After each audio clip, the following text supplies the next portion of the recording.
A U.S. Navy captain dares to confront President Trump on his own yacht. What he says next could sink Trump's latest trade policy. The yacht was alive with celebration. President Trump standing on the deck surrounded by aides and a few close allies, his voice booming as he touted his latest trade deal. It's a fantastic deal, folks, the best. Nobody does trade better than me, believe me.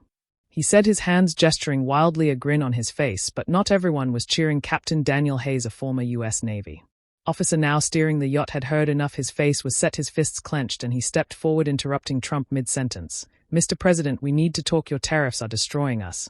He called out, his voice sharp, slicing through the chatter like a ship's horn. Trump spun around, his eyes narrowing, pointing directly at Hayes. "What's that, Captain? You're interrupting my celebration. Not a good move, not good at all."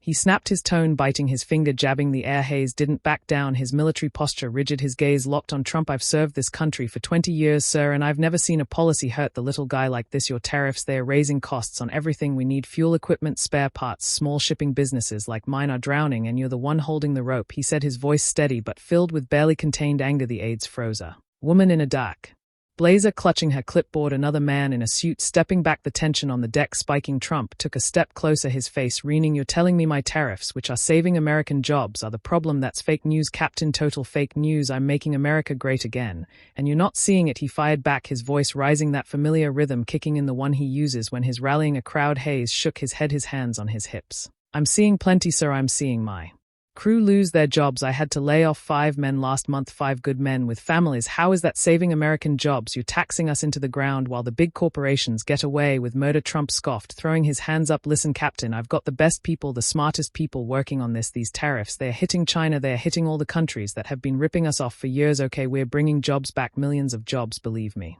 You're not looking at the big picture, and I've got a great picture, the best picture," he said, his tone a mix of defensiveness and bravado, his finger pointing again inches from Hayes's chest. But Hayes wasn't fazed. "The big picture, sir, is that my supplier in Japan raised prices 40%. Because of your tariffs, I can't afford to keep my boats running at those costs. My clients are jumping ship literally because I can't compete with the big companies who can eat the losses. You're killing us out here, and what you," he said, his voice rising, his frustration spilling over. Trump tilted his head, his lips pursing, then he leaned in, his voice dropping slightly but still commanding. "You want to talk about competition? I'm the best at competition. Nobody competes better than me. These tariffs, they're making sure American companies, we're not the little guys in Japan or wherever. You've got to adapt, Captain. That's business. That's how it works," he said, his hands slicing the air for emphasis, his tone dismissive. Hayes took a step forward, closing the gap, his eyes blazing. "Adapt? I've been adapting my whole life, sir. I adapted when I served in the Navy. I adapted when I started this business with nothing but a loan and a dream. But this isn't adapting, this is surviving, and right now I'm not sure I can survive your policies." The deck was silent, the aides exchanging nervous glances, the woman in the blazer whispering something to another staffer, but no one dared interrupt. Trump straightened up, his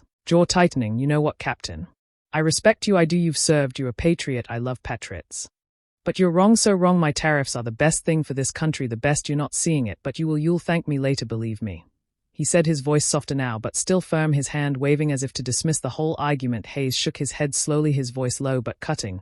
"I don't need to thank you, sir. I need to pay my crew. I need to keep my business afloat, and right now your tariffs are the storm that's sinking me."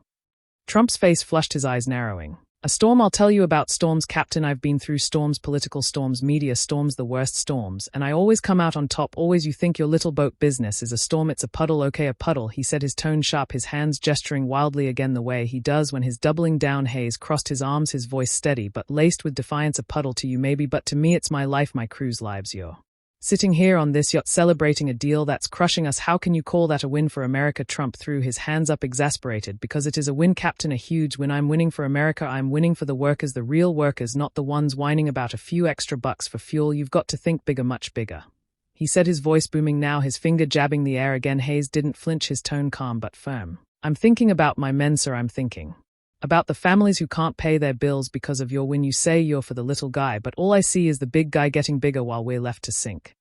The woman in the blazer stepped forward, her voice low, trying to intervene. "Mr. President, perhaps we should," but Trump cut her off, his hand raised. No, I've got this, I'm handling it. I always handle it," he said, his tone sharp, his eyes still locked on Hayes. Then he turned back to the captain, his voice dropping, but still carrying that commanding edge. "You want to talk about sinking? I've saved this country from sinking. Okay, I've saved it from bad deals, bad trade, bad everything. You're not Sinking captain, you're just not swimming fast enough, he said, his tone a mix of sarcasm and conviction, his finger pointing one last time. Hayes shook his head, his voice steady, unyielding. I've been swimming my whole life, but you've just tied an anchor to my legs. If this is what saving America looks like, then maybe you're saving the wrong people, he said, his words sharp, his stance firm. Trump's face hardened, his lips pressing into a thin line. That's enough, Captain. I'm done here.